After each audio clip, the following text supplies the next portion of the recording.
Marieta Rivero y la periodista Claudia Toro destruyeron en vivo y en directo a Gustavo Gorriti y a la prensa mermelera en defensa del general Juan Rivero Lazo, padre de Marieta Rivero. Escuchemos. Y como siempre lo he dicho y lo demuestro, que prueba de que no hubo lo que dice el IDL y estas personas enemigas de la patria, es que han habido miles de terroristas vivos en cárceles y esos miles de terroristas sanguinarios vivos han salido de la cárcel, disfrutan de vida, de libertad e inclusive de indemnizaciones. ¿Dónde estaba esa prensa y esos políticos y esas autoridades para decir que había impunidad? ¿Dónde estaba el IDL cuando sucedía eso? Ahora, a pesar de que el Tribunal Constitucional nos ha dado la razón, lo han tenido secuestrado durante una semana a mi padre, siendo un hombre libre en una cárcel.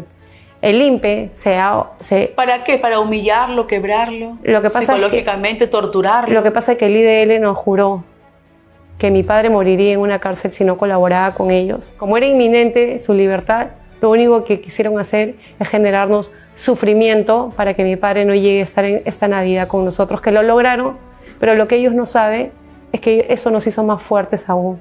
Ahora, así es, Marieta, y celebro eso y soy testigo de que tú eres mucho más fuerte. Marieta, queremos felicitar toda la labor que has realizado. Te has convertido en una activista importante, representativa de las mujeres en nuestro país, en la lucha por la democracia, en la lucha además por reivindicar el lugar de las Fuerzas Armadas y de la Policía Nacional. Así que gracias por haber hecho este gran logro, gracias por tu fortaleza, por enviar este mensaje contundente, porque como efecto vimos la liberación de tu padre, el general Rivero Lazo, y nos sentimos muy contentos de que haya sido así. Hemos estado todo el tiempo desde el primer día para que esto se logre también, apoyando, cubriendo, informando detalle a detalle, porque eso es hacer periodismo, nada más, solo hicimos nuestro trabajo. Pero el gran logro es de Marieta y de su familia, porque ha sido un trabajo muy doloroso, porque cuando se trata de tu familia es otro tipo de emoción y de compromiso, más aún si es tu padre. ¿Cómo ha sido todo este tiempo, Marieta? Bueno, muchas gracias, Claudia, por esta oportunidad nuevamente. Y bueno, sí, como bien dices, lo que me motivó fue el gran amor a mi padre y sobre todo defender la verdad y la justicia. Mi padre solamente es el caso emblemático de lo que está sucediendo con los militares y nuestros héroes de la patria que lucharon por la pacificación. Es un caso emblemático de cómo cuando la justicia es ideologizada y obedece otro tipo de intereses como el del IDL y estas personas que entre la corrupción, la ideología, han hecho una combinación perfecta de perversidad, donde han sometido a personas inocentes, como es el caso de mi padre, 25 años injustamente en una prisión, y sobre todo que acabe por medio de autoridades que son cómplices de esto, los jueces y los fiscales, que han permitido esta vulneración de los derechos humanos de mi padre, como ya lo ha establecido el Tribunal Constitucional, son cómplices de esta perversión que aplicándola de manera ilegal las leyes han realizado este acto de tortura no solamente para mi padre, sino para todos nosotros, largos 25 años. Lo que sucedió como efecto, ¿no, Marieta, Iván? Porque veíamos el caso de los maras salvatruchas y del plan que aplicó Nayib Bukele en El Salvador, que estuvimos allí y trajimos en exclusiva como primer medio peruano, único medio peruano que entrevistó al vicepresidente de El Salvador, la mano derecha de Nayib Bukele, que cuando él fue a campaña, él lo reemplazó en su cargo y fue el presidente que enrumbó El Salvador ese medio año que duró la campaña política para la reelección de Nayib Bukele. Él en este momento es el presidente más joven del mundo. Pero mira la similitud y el efecto que causó lo que hicieron con el padre de Marieta, Iván. El efecto que causó fue que ya nadie se enfrentara realmente a las organizaciones criminales porque mira, lo encarcelaron. Que tiene que ver con una... Que tampoco tuvo que ver participación alguna porque a él lo acusaron de ser parte del grupo Colina y él no tuvo ninguna injerencia ni comunicación con ellos. Pero yo creo que tiene que ver algo y lo incluyeron. Con lo que Nayib Bukele mañana más tarde va a tener que enfrentar. Que es, ¿sabes qué? Es a las ONGs, algunas ONGs que evidentemente... Que operan allá. Operan, porque claro, la de Soros operan están allá. Operando, nos lo dijeron. Están ideologizadas, son básicamente de un determinado grupo político, ideológico, y lo que han hecho en los últimos años es socavar, ¿sabes qué? Una de las cosas que se hizo bien en el Perú, fíjate, que fue la lucha contra el terrorismo. Exactamente, ¿no? Entonces, contrario a lo que se piensa, una de las pocas guerras que el Perú ha ganado ha sido contra este grupo terrorista, un grupo que se alzó en armas, y no se puede entender este debilitamiento de esta lucha sin el poder enorme y la influencia enorme que tuvieron las ONGs, tanto a nivel de los jueces, a nivel de los medios, a nivel de políticos, ¿no? ¿Para ti existe la llamada justicia caviar? Sí, claro que sí, ¿no? ¿De qué manera? Sí. Cuando vemos lo que ha sucedido con el padre de Marieta, evidentemente, y no solamente él, sino de varios militares. No, y extorsionarlo y chantajearlo hace 25 años y decirle que si declaraba contra Alberto Fujimori o mentía cualquier cosa, de cualquier panfleto, cualquier mensaje, llamada, sin mostrar pruebas, solo con su testimonio, él iba a ser liberado. Exactamente, la caída de Fujimorato... O sea, esto no es de ayer, 25 años operan haciendo lo mismo. Exactamente, a la caída de Fujimorato se alzó una especie de revanchismo, ¿no? Liderado básicamente por un grupo de izquierda. De falsa muralla moral. ¿No? Exactamente, que al final acabaron siendo más corruptos probablemente. Totalmente. Ya, con el caso de Odebrecht. Peor que Montesinos han operado. Exactamente. Montesinos hizo lo que hicieron Odebrecht y su acuerdo de corrupción eficaz. Tenemos un Montesinos. Entonces, Montesinos lo hizo. Entonces, yo creo que nada puede explicar eso sin estos últimos años, donde ha existido evidentemente una complacencia con la corrupción, con las grandes empresas, y además, como te digo, socavando una de las cosas, el antifujimorismo hizo que se socave una de las pocas cosas que hizo bien en el Perú, que fue la lucha contra el terrorismo, ¿no? Marieta, para ti, ¿cómo fue esta extorsión? ¿Tú tuviste que asimilarla? ¿Tuviste que pasar vidrio por tu garganta? Porque en algún momento también nos contaste, tú le pediste a tu padre que mintiera. Por supuesto, ya mi padre tenía 8 años preso cuando vino este chantaje por parte del IDL. Porque empezaba el juicio contra Fujimori y Exactamente. Ya lo tenían encarcelado a mi padre solamente con prisiones preventivas hasta ese momento sin ninguna sentencia, acto de tortura, ¿no? Porque ningún ser humano puede estar más de 36 meses preso. Mi padre estuvo 12 años y medio preso preventivamente, sin sentencia. Ahí es una de las más grandes pruebas de la vulneración a sus derechos humanos y el que no tuvo un debido proceso. Vino el chantaje del IDL, efectivamente, yo sí reconozco que como hija en mi desesperación le pedí a mi papá que mintiera como quería el IDL, pero mi padre me dijo que no me podría mirar nunca más a los ojos, ni a ninguno de sus hijos, sabiendo que había canjeado su libertad en base a mentiras, y que su ejército no era un ejército de asesinos, que él no había participado en esos hechos ni lo había ordenado.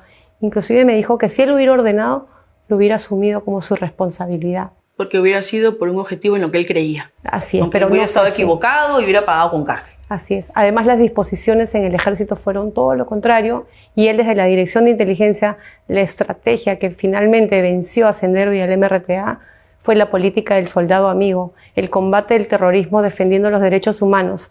Y como siempre lo he dicho y lo demuestro, que prueba de que no hubo lo que dice el IDL y estas personas enemigas de la patria, es que han habido miles de terroristas vivos en cárceles, y esos miles de terroristas sanguinarios vivos han salido de la cárcel, disfrutan de vida, de libertad e inclusive de indemnizaciones por parte del Estado, viven en Europa, trabajan en el Congreso y en la Fiscalía y han recobrado todos sus derechos.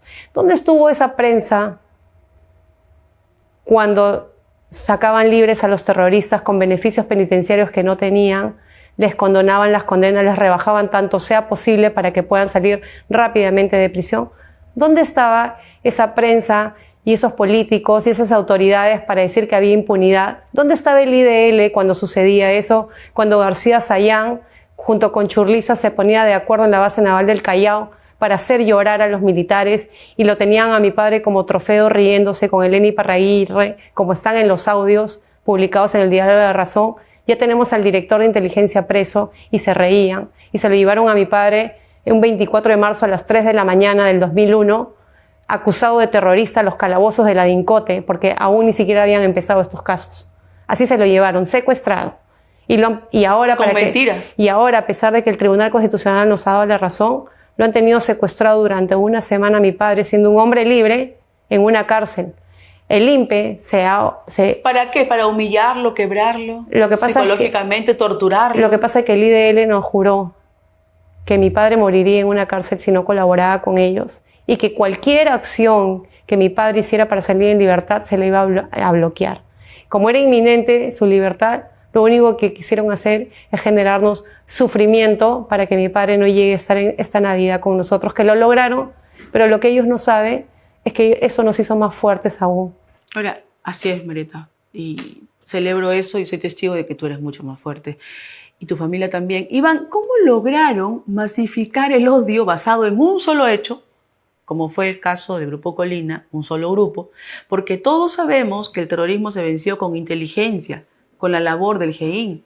Ellos no mataron ni una mosca para poder capturar a Abimael Guzmán, para poder capturar a toda su cúpula y ponerla tras las rejas. Y aquí estamos viendo imágenes de cuando este animal, ese sanguinario genocida, lo encarcelaron y le colocaron aquí el 1509. Nadie le tocó un cabello a este monstruo. Pero de un solo hecho, masificaron toda la lucha contra el terrorismo para minimizarla al Grupo Colina y para generar el odio y para generar todo tipo de displicencia para que si alguien capturaba o metía a la cárcel al general Rivero Lazo, al técnico que la vez pasada también estuvo en el programa, que solamente daba los teléfonos, un técnico, un suboficial, que está preso 30 años. Parte de esto es el relato antifujimorista, es tratar de denigrar todo lo que se hizo bien, ¿ya?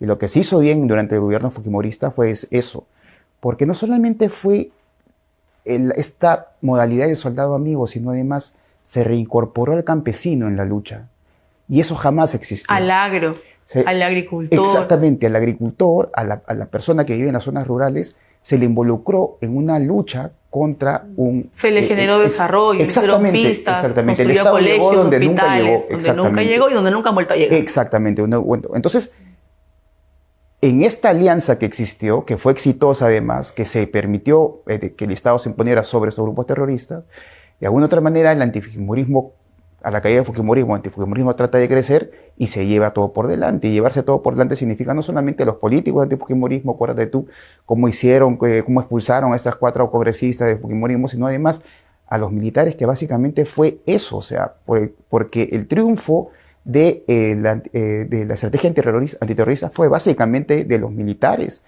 y que los civiles le dijeron a los militares: oigan, pongan ustedes, recuperen el país. Y después, cuando los militares se recuperaron el país, evidentemente... Como lo que Bukele ha aplicado, ¿no? Sí, claro que sí. Recupera el país, final, Bukele, y ha sacado a todos los militares. Pero ojo, ahora que hemos estado en El Salvador, la guerra ha durado 4 años. 4 años. Pero ya no hay ningún solo militar en la calle. Hay muy pocos policías, porque ya los maras están presos y ya han firmado también, han hecho un acuerdo, luego de haberse rendido por completo, y ya no extorsionan a nadie, ya no tienes que poner un policía en cada cuadra, ya no tienes que poner... Y fueron calificados como grupos terroristas. Pero además, por supuesto, claro, ¿no? Sí. Y mira cómo ha cambiado todo esto, y como tú dices, cuando ingrese un nuevo gobierno, va a generar toda una especie de persecución contra todos los que lucharon contra el crimen en El Salvador, y junto con una prensa que manipula, como tú dices, y eso es cierto, porque también se hizo acá, van a ser cómplices en decir que hubo violaciones a los derechos humanos, que a los familiares de los maras hay que resarcirles, que hay que pagarles dinero, que hay que reivindicarlos, que hay que, no sé, seguramente un mara será presidente la próxima vez. Pero eso es lo que se quiere hacer para manipular y reescribir la historia y contar todo lo que no es verdad. Vamos a ver en este video una parte, también un resumen de lo que nos dijo el general Rivero Lazo en su casa tras haber recuperado su libertad. Y él habló de la fe, él habló de la confianza y de su amor al Perú, y también recitó un maravilloso poema. Cuando tú has visto a tu papá ya en esta situación, en tu casa, en familia, 25 años después, ¿cómo te has sentido? Mira, es indescriptible, igual como dijo mi padre, tanta felicidad. Y se veía muy contento. Hace 25 años que no sentíamos una verdadera felicidad en mi casa, porque cada momento feliz que podríamos tener era a medias, porque no estaba mi padre. Porque cuando a un ser querido, y sobre todo una persona inocente, en este caso mi padre, se lo llevaron preso, nos llevaron presos a todos. Ayer salimos en libertad y eso es maravilloso, estamos muy felices. Todavía seguimos cuando lo he visto a mi padre salir, y caminar, salir de la puerta de la casa, que fue el médico, ¿no? Me quedé impresionada y lo miraba desde la puerta, caminando libre, saliendo de la puerta de mi casa, desayunar con él, que tanto lo deseé, que se haya dado. Cada día es un milagro para nosotros. Y le doy gracias a Dios y sobre todo le doy gracias a todas las personas que se unieron a mi lucha de la verdad. A ti te agradezco, a todos los medios de comunicación, al doctor Pacheco Mandujano también, tantos grupos de patriotas que se acercaron a ayudarnos. Ayer el día de la liberación de mi padre fue emocionante, con carteles, personas que ni siquiera nos conocen, pero sabían del caso de mi padre, agradecerle por lo que hizo por el país, a recibirlo cuando salía del penal con pancartas y aplausos. Mi padre no se lo esperaba, pero realmente ha sido muy reconfortante saber que la gran mayoría de peruanos de bien se alegraron por la libertad de mi padre. Los verdaderos peruanos de bien que reconocen que sus héroes de la pacificación no deben de ser vejados como mi padre, nos han dado todo su apoyo y por eso yo estoy eternamente agradecida a Gisela Sánchez, que estuvo acá con nosotros, al programa también del comandante Bravo, que se llama Yo Amo Mi Ejército, que no se cansó de apoyarnos en cada edición y a seguir luchando. Bueno, la congresista Moyano, el congresista Rospigliosi, que primera vez que sentía que una autoridad se preocupaba y nos llamaba a ver cómo podría ayudar. Nunca habíamos tenido ese apoyo. Y yo estaré eternamente agradecida. Me estoy olvidando de mencionar a muchas más personas aquí de todas maneras, pero les agradezco eternamente todos los comentarios en redes y el apoyo hacia mi padre. Y mi padre, la historia lo va a reconocer algún día, pero a estas personas malas, como a Carlos Rivera, Gloria Cano, que actualmente el país los desprecia, nunca se van a acordar siquiera de ellos. Para mal se acordarán. Gracias, Marita. Bueno amigos, eso fue todo. No olviden suscribirse al canal y compartir el video. Hasta pronto.